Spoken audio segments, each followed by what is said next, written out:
বিতং খবৰলৈ আগবাঢ়িছো 16 আগষ্টৰ পৰা অসমত লকডাউন শিথিলকৰণ কৰা হ'ব পথৰ দুটা কাষে খুলিব পাৰিব ব্যৱসায়িক প্ৰতিষ্ঠান পুৱা 5 বজাৰ পৰা নিশা 9 বজালৈ খুলিব সকলো ব্যৱসায়িক প্ৰতিষ্ঠান নিশা 9:30 বজাৰ পৰা পুৱা 5 বজালৈ সান্ধ্য আইন থাকিব অব্যাহত সোমবাৰৰ পৰা শুকুৰবাৰলৈ আন্তঃজিলা যাতায়াতত অনুমতি প্ৰদান কৰা হৈছে 50% যাত্ৰীৰে কোভিড নিয়ম মানি চলিব পাৰিব সিটি বাছ শনি আৰু দেওবাৰে সমগ্ৰ ৰাজ্যতে থাকিব অৱশ্যে সম্পূৰ্ণ লকডাউন আৰু 16 আগষ্টৰ পৰা 31 আগষ্টলৈ কাৰ্যকৰী হ'ব এই নতুন নিয়মখিনি বন্ধ থাকিব কিন্তু শিক্ষা অনুষ্ঠান ধৰ্মীয় অনুষ্ঠান cinema hall swimming pool park theatre bar প্ৰেক্ষাগৃহ বন্ধ থাকিব একেধৰণে কোভিড নিয়ম মানি ৰাজহুৱা যান-বাহন চলাত অনুমতি প্ৰদান কৰা হৈছে কণ্টেইনমেণ্ট জোনত অব্যাহত থাকিব কঠোৰ লকডাউন স্বাধীনতা দিৱস উপলক্ষে গুৰুত্বপূৰ্ণ নিৰ্দেশনা 15 আগষ্টৰ পুৱা 6 বজাৰ পৰা সন্ধিয়া 5 বজালৈ চলা ফুৰাত অনুমতি প্ৰদান কৰা হৈছে সকলোৱে কঠোৰভাৱে অৱশ্যে মানিব লাগিব কোভিডৰ নিয়মাৱলী সামাজিক দূৰত্ব বৰ্তাই ৰাখিব লাগিব মাস্ক পিন্ধাটো বাধ্যতামূলক হৈ থাকিব অসম চৰকাৰৰ মুখ্য সচিবে জাৰি কৰিছে নতুন নিৰ্দেশনা আগতকৈ অলপ বেছি ৰিলেক্স কৰিব বিচাৰিছো কিন্তু স্ট্ৰিক্টলি আমি কোভিড নৰ্মছ মেইনটেইন কৰিব লাগিব আপোনালোকে দেখিছে আজি 68,000 মান অলৰেডি হৈ গৈছে আজি which is very high আৰু কালিও গুৱাহাটীত 500 মান কেছ হৈছে গোটেই অসমতো কেইবা হাজাৰো কেছ হৈছে সেইকাৰণে আমি এতিয়া মানে ঠিল কৰি দিব নোৱাৰো কিন্তু আমি ইকনমিক এক্টিভিটি মানুহৰ যিটো ডেইলি ৱৰ্কিং ষ্টাইল সেইটো আমি বন্ধ কৰি দিব নোৱাৰো সম্পূৰ্ণৰূপে সেইকাৰণে আমি লাহে লাহে খুলিব লাগিব মাজনিশা জুবিন গাৰ্গক আক্ৰমণৰ অপচেষ্টা 6 দুৰ্বৃত্তই দুটাকৈ স্থানত অভব্য গালি গালাজেৰে অপদস্থ অপমানিত কৰিলে জুবিনক বুধবাৰে নিশা মহানগৰীৰ মাজমজিয়াত সংঘটিত হ'ল এই ঘটনা নিশাৰ মহানগৰীত জুবিনক আক্ৰমণৰ অপচেষ্টা হাতত বিয়েৰৰ বটল লৈ জুবিনক ভাবুকি দুৰ্বৃত্তৰ আৰক্ষীৰ উপস্থিতিৰ পাছতে পলায়ন 6 দুৰ্বৃত্ত সান্ধ্য আইন বলবৎ হৈ থকাৰ মাজতে মাজনিশা মহানগৰীৰ মাজমজিয়াত জনপ্ৰিয় শিল্পী জুবিন গাৰ্গক আক্ৰমণৰ অপচেষ্টা চলালে 6 দুৰ্বৃত্তই শিল্পীগৰাকীক পিছা কৰি দুবাৰকৈ অপদস্থ কৰিলে দুৰ্বৃত্তৰ দলটোৱে AS01BY 0675 নম্বৰৰ এখন বগা ৰঙৰ মাৰুতি চিয়াজ বাহনত আহিছিল উদণ্ড যুৱকৰ দলটো দুৰ্বৃত্তৰ বাৰম্বাৰ অশ্ৰাব্য গালিগালাজত ব্যতিব্যস্ত জুবিন দাদা বিয়াত দুখ পাইছে দাদাই এটা কথাই কৈছে যে মই আজি বিয়াত দুখ পালোঁ ল'ৰাকেইটাৰ ওপৰত কেছ এটা দিম মই তেতিয়া ক'লোঁ যে আপুনি কেছ দিব বিচাৰে কেছটো দিয়ক দাদাই এফ আই এখন লিখিলে লিখি চহী কৰিলে আমি থানাত দি থৈ আহিলোঁ মানে দাদা অলপ ডিপ্ৰেছ টাইপ হৈ গ'ল ঘৰত গৈ যিহেতু মানে অসমৰ দালাল চালাল বুলি ক'লে আৰু অসমৰ দালাল জুবিন গাৰ্গ হয়নে কোন হয়তো চবেই জানে কিন্তু প্ৰকৃততে কি হৈছিল ঘটনাটো বুধবাৰে নিশা প্ৰায় 12:40 কাহিলীপাৰাৰ ভগদত্তপুৰত থকা এপাৰ্টমেণ্টলৈ গৈ থকা অৱস্থাতে গণেশগুৰিত নিৰ্মাণৰত উৰণীয়া সেতুৰ তলত প্ৰথমে জুবিনৰ সৈতে প্ৰচণ্ড তৰ্কাতৰ্কিত লিপ্ত হয় দুৰ্বৃত্তৰ দলটো দাদা 12:40 মানত এইফালে মোৰ ঘৰৰ আগফালে পাৰ হৈছে আমাৰ গণেশগুৰি যিখন ব্ৰিজ বনাই আছে ৰোডৰ ফালে যাওঁতে ব্ৰিজখনটো ওৱানে কৰি থৈছে তাত ৰাস্তাত চিয়াজ গাড়ীখন ৰখাই থৈছে গাড়ীখনৰ কথা কৈছে যে ৰখাই পেলাই ল'ৰাকেইজনে তাতে ডাম্পাৰ চাম্পাৰ চলি আছে কাম চলি আছে তাতে কাৰোবাক মাৰিছেও দুই এটা ল'ৰাক হাতত বিয়েৰ বটল লৈ পেলাই মদ খাই উৎপাত আৰু দাদা নামি পেলাই গ'লে সিহঁতক যে তহঁতে এইবিলাক কিয় কৰি আছ এইটো লকডাউনৰ সময়ত ঘূৰি ফুৰিব নাপায় মোক দাদাক মানে অলপ সিহঁতে আৰু সন্মুখত আহি অপদস্থ আৰু যে আপুনি কোন অথৰিটি ক'ত পালে আপুনি আমাক ক'বলৈ মোক ঢেৰ ক'লে আৰু গৈ আকৌ সিহঁতে দাদা হোৱা ৰখিলে বুলুবুল হোটেলৰ ওচৰত গণেশ মন্দিৰ তাতে সিহঁতো আছিলে তাৰপিছত দাদা আকৌ নামিলে গাড়ীৰ পৰা নামোতে আকৌ তৰ্কাতৰ্কি চলিলে সিহঁতৰ লগত সিহঁতে আৰু কিবা দাদাক ক'লে ইয়াতে ক্ষান্ত নাথাকি দুৰ্বৃত্তৰ দলটোৱে ব্লু মুন গেষ্ট হাউচৰ সন্মুখত পুনৰ জুবিনৰ বাহন আগভেটি ধৰে ব্যক্তিগত দেহৰক্ষীৰ সন্মুখতে বাহনত ঢকিয়াই অভব্য আচৰণৰ লগতে জুবিনক আক্ৰমণৰ অপচেষ্টা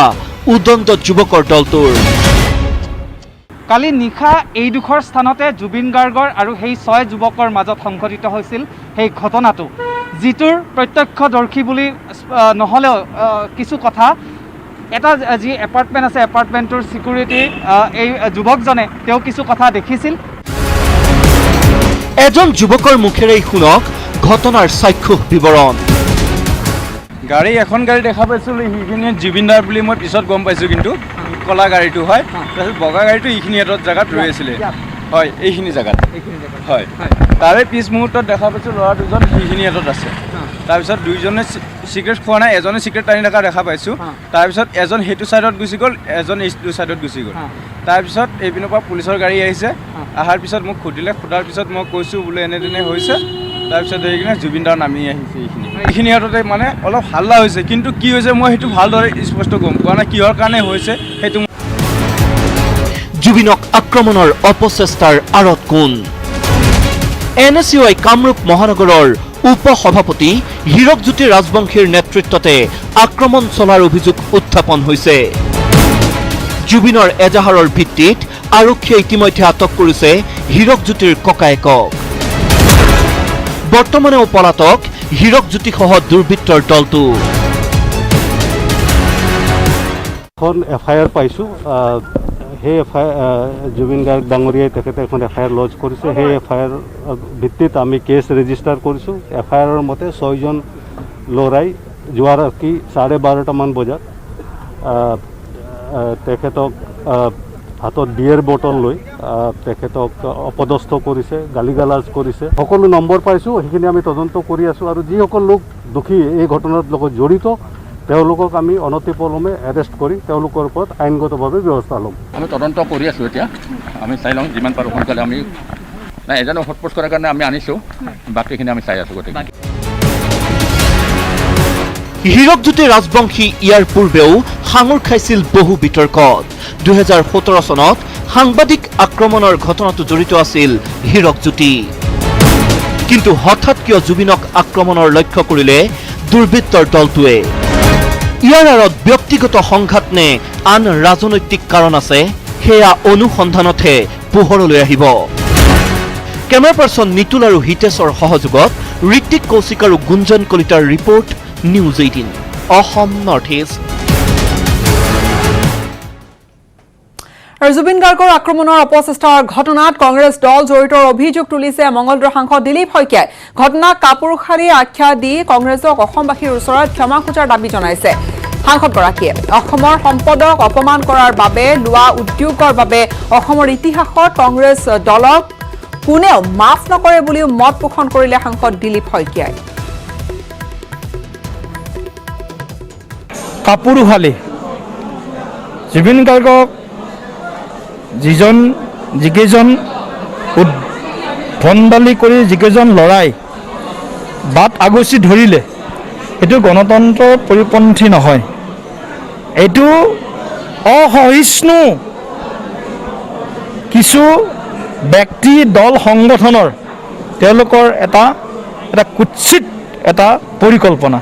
গতিকে ইয়াত যি আমি ইতিমধ্যে গম পাইছোঁ ফেচবুকত পাইছোঁ কিমান সত্য নাজানো যিজন হীৰকজ্যোতি ৰাজবংশী বুলি যিজন ল'ৰা তেওঁ কামৰূপৰ NSUৰ ভাইচ প্ৰেছিডেণ্ট এই খবৰটো ইতিমধ্যে ওলাইছে গতিকে ইয়াত কংগ্ৰেছ দলটো জড়িত হৈ আছে জুবিনক লৈ কোনেও ৰাজনীতি কৰা নাই জুবিনে অসমৰ কৃষক ৰাইজৰ উন্নতি বিচাৰে তেনে সিদ্ধান্তক সকলোৱে আদৰণি জনোৱা উচিত নলবাৰীত আজি এই মন্তব্য কৰিছে মন্ত্ৰী চন্দ্ৰমোহন পাটোৱাৰীয়ে অসমৰ কৃষি খণ্ডৰ উন্নয়নৰ বাবেহে জুবিনক কৃষি বিভাগৰ ব্ৰেণ্ড এম্বেছাডৰ কৰিব বিচৰা হৈছে এইলৈ কোনো বিতৰ্কৰ কথা নাহে বুলি মন্তব্য কৰিলে মন্ত্ৰীগৰাকীয়ে ইফালে বৃহস্পতিবাৰে পশ্চিম নলবাৰীৰ পুখুৰাৰ ভগ্ন মথাউৰি পৰিদৰ্শন কৰিলে মন্ত্ৰী চন্দ্ৰমোহন পাটোৱাৰীয়ে উল্লেখযোগ্য যে ৰাইজৰ সহযোগত আৰু জলসম্পদ বিভাগৰ উদ্যোগত পুখুৰাৰ ভগ্ন মথাউৰি যুদ্ধকালীনভাৱে এইদৰে পুনৰ নিৰ্মাণৰ ব্যৱস্থা কৰা হৈছে কাৰণ আজি জুবিন গাৰ্গ এজন অসমৰ প্ৰখ্যাত গায়ক গতিকে তেখেতে আজি অসমৰ কৃষক ৰাইজৰ উন্নয়নৰ স্বাৰ্থত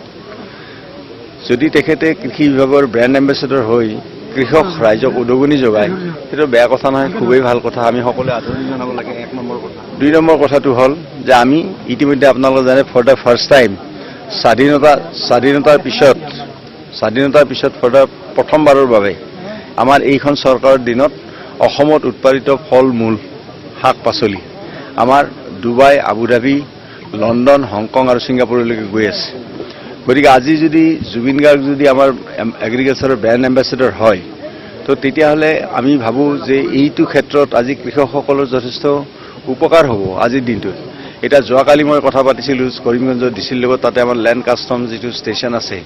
মই সুধিছোঁ যে কি বস্তু এতিয়া বৰ্তমান আমাৰ ফালৰ পৰা গৈ আছে বাংলাদেশলৈকে তেওঁলোকে কৈছে যে আদা গৈ আছে। গোলকগঞ্জৰ যিটো লেণ্ড কাষ্টম ষ্টেচন তাতে মই কালি পৰহি ধুবুৰী ডি চিৰ লগত কথা পাতিছোঁ, এইবিলাক ইণ্ডাষ্ট্ৰি ডিপাৰ্টমেণ্টৰ আণ্ডাৰত এইবিলাক। তো তাতে মই সুধিছোঁ যে কি গৈ আছে। তেওঁলোকে কৈছে যে আমাৰ ইয়াৰ পৰা শাক পাচলি এনেকৈ ফল মূল বিভিন্ন ধৰণে মানে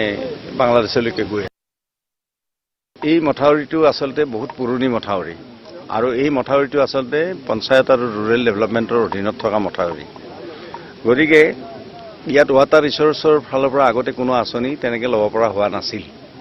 গতিকে এইবাৰ মথাউৰিটো ইয়াৰ আগতো এটা ঠাইত হাতীপুতাত ভাঙিছিল। গতিকে আমাৰ ৰাইজে লগ হৈ সেই মথাউৰিটো ৰাইজে বনাইছে আৰু তাতে আমি সহযোগ কৰিছোঁ সকলোৱে। আৰু এইবাৰ এই হনেচা জানৰ এইখিনিত ভাঙিলে, এতিয়া ভঙাৰ পিছত আমি এই মথাউৰিটো আমি প্ৰায় কাম কৰিব আৰম্ভ কৰিছিলোঁ, কিন্তু ইন দি মিন টাইম বৰষুণ আহি গ'ল আৰু বৰষুণ আহি যোৱাৰ কাৰণে আকৌ মথাউৰিটো এইখিনি ভাঙি গ'ল। গতিকে আজি আপোনালোকে নিজে প্ৰত্যক্ষ কৰিছে যে মথাউৰিটো প্ৰায় সম্পূৰ্ণ হৈছে। এই ক্ষেত্ৰত মই আমাৰ মাননীয় মুখ্যমন্ত্ৰী সৰ্বানন্দ সোণোৱাল ডাঙৰীয়াকক ধন্যবাদ দিম। সময় এইখিনিতে এটা চমু বাণিজ্যিক বিৰতিৰ।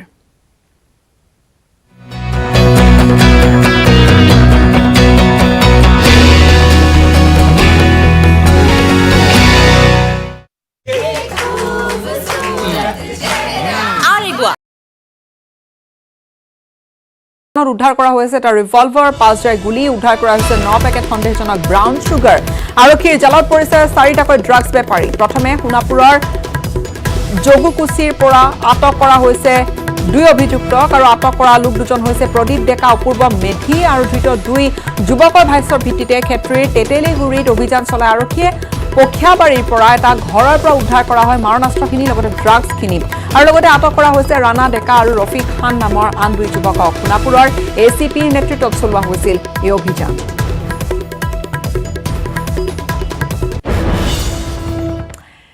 তিনিচুকীয়াৰ লেখাপানীৰ উদয়পুৰত 3 মহীয়া শিশুৰ মৃত্যুক কেন্দ্ৰ কৰি এক তীব্ৰ চাঞ্চল্যৰ সৃষ্টি হৈছে। স্বাস্থ্যকৰ্মী শিশুটিক পলিঅ' খোৱা আৰু বেজী দিয়াৰ পিছতে শিশুটিৰ মৃত্যু ঘটা বুলি অভিযোগ কৰিছে পৰিয়ালৰ লোকে। ইফালে ঘটনাৰ উচিত তদন্ত বিচাৰি প্ৰশাসনৰ ওচৰত দাবী জনাইছে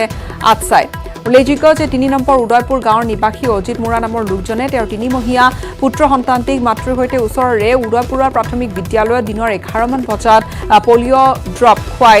ঘৰলৈ উভতাই আনিছিল আৰু তাৰ পিছতে শিশুটিৰ মৃত্যুক লৈ এতিয়া তীব্ৰ চাঞ্চল্য।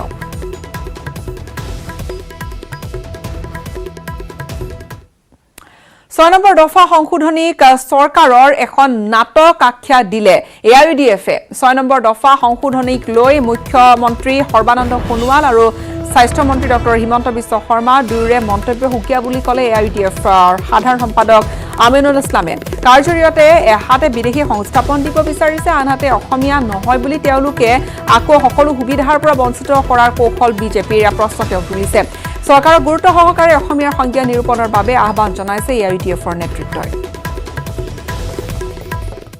যি হিমন্ত বিশ্ব শৰ্মাই এটা সময়ত বাৰে বাৰে প্ৰতিটো জগাত কৈ থাকিলে, কা আন্দোলনটো অৱদমিত কৰিবৰ কাৰণে বাৰ বাৰ কোৱা হ'ল ক্লজ 6 আনিছোঁ, এতিয়া দুধ কাজত পানী কা পানী হৈ যাব। আজি সেই ক্লজ 6টো হিমন্ত বিশ্ব শৰ্মাই কৈছে যে এই 12জনে অসমীয়াৰ সংজ্ঞা নিৰ্ধাৰণ কৰিব, এইটো অসম এছেম্বলি কৰিব। হিমন্ত বিশ্ব শৰ্মা ডাঙৰীয়া Assam accord implementation minister 15 years আছিল। 15 years Assam implementation accord minister থকাৰ পিছত তেতিয়া কিয় এইটো এছেম্বলিত এইটো কৰি থকা হোৱা নাই? তেতিয়া অসমত কিয় এইটো 1971-24 পাছ কৰা হোৱা নাই? আজি অসমীয়াক ক্লজ 5ৰ জৰিয়তে কোৱা হৈছে যে ইয়াত 71লৈকে যিখিনি মানুহ আহিছে তোমালোক অসমীয়া। আকৌ ক্লজ 6ৰ জৰিয়তে আকৌ হাই লেভেল কমিটিৰ জৰিয়তে কৈছে নহয় তোমালোক অসমীয়া নহয়, তোমালোকে 51ৰ পিছত আহিছা। যিখিনি কথা কোৱা হৈছে ইয়াত আপোনালোকে এটা কথা মাইণ্ড কৰিব, কোৱা হৈছে 90%, 100% চাকৰি কথা কোৱা হৈছে। মই আপোনালোকক স্পষ্টভাৱে সুপ্ৰিম কোৰ্টৰ ৰুলিংছ আপোনালোকে দেখাব পাৰোঁ। ইয়াত আপোনাৰ চিভিল এপিল নম্বৰ 3609/2002 এই কথাটোত চেৰুবুলু ইলাৰা Prasad Rao versus state of Andhra Pradesh এই কথাত স্পষ্টভাৱে কোৱা হৈছে যে ইয়াত 100% ৰিজাৰ্ভেশ্যন হ'ব নোৱাৰে। কনষ্টিটিউশ্যনত এই প্ৰভিজন দিয়া হোৱা নাই। ভাৰতবৰ্ষৰ সংবিধানত 100% ৰিজাৰ্ভেশ্যনৰ ব্যৱস্থা কৰা হোৱা নাই। কোনো ৰাজ্যতে more than 50% ৰিজাৰ্ভেশ্যন হ'ব নোৱাৰে। এই কথাবিলাক মহানগৰীৰ মালিগাঁও বিধ্বংসী অগ্নিকাণ্ড কামাখ্যা কলনীত লাগিলে ভয়ংকৰ জুই আৰু নিমিষতে জুইত জ্বলা গৈছে তিনিটিকৈ ঘৰ আৰু সমগ্ৰ সা সামগ্ৰীবোৰ শ্বৰ্ট চাৰ্কিটৰ ফলতে এই অগ্নিকাণ্ডৰ সূত্ৰপাত ঘটা বুলি জানিব পৰা গৈছে সন্দেহ কৰিছে তেনেকৈ ওচৰ চুবুৰীয়াই স্থানীয় ৰাইজ আৰু অগ্নি নিৰ্বাপক বাহিনীৰ তৎপৰতাত পিছত জুই নিৰ্বাপিত হয় যদিও যথেষ্ট ক্ষয়ক্ষতি হৈছে ঘৰকেইটাৰ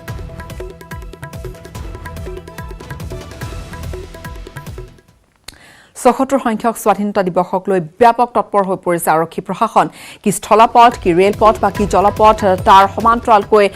মিৰ্জাস্থিত পলাপাৰী আৰক্ষী থানা গুৱাহাটী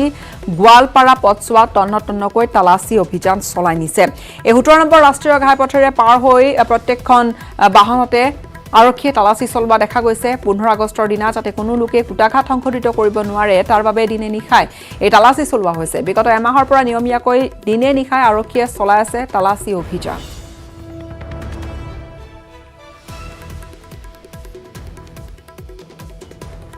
আৰু ইফালে তেজপুৰতো আৰক্ষীয়ে গঢ়ি তুলিছে নিশ্চিদ্ৰ নিৰাপত্তা ব্যৱস্থা বিশেষকৈ নিশাৰ ভাগত নাকা চেকিঙৰ ব্যৱস্থা কৰিছে শোণিতপুৰ আৰক্ষী প্ৰশাসনে তেজপুৰ চহৰত প্ৰৱেশ কৰা প্ৰতিখন বাহন নিশা আৰক্ষীয়ে তন্নতন্নকৈ পৰীক্ষা কৰিছে কেৱল তেজপুৰ চহৰেই নহয় তেজপুৰৰ লগতে শোণিতপুৰ জিলাৰ প্ৰতিটো প্ৰৱেশ পথত আৰক্ষীয়ে যান বাহনসমূহ পৰীক্ষা কৰাৰ লগতে জিলাখনৰ সীমান্তৱৰ্তী অঞ্চলসমূহতো আৰক্ষীয়ে গঢ়ি তুলিছে নিৰাপত্তা ব্যৱস্থা যাতে আগন্তুক স্বাধীনতা দিৱস সুকলমে আৰু শান্তিপূৰ্ণভাৱে জিলাখনত অনুষ্ঠিত কৰিব পৰা যায়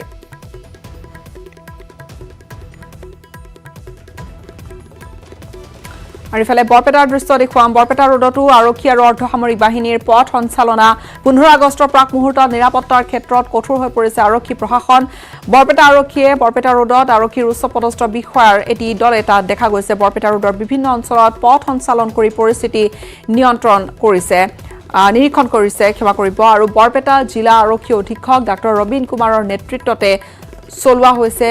এই তালাচী অভিযান বৰপেটা ৰোড আৰক্ষী থানাৰ ভাৰপ্ৰাপ্ত বিষয়া দেৱানন্দ দাসৰ উপস্থিতিত আৰক্ষীৰ এই বৃহৎ দলটোৱে তাত নিৰীক্ষণ চলাই আছে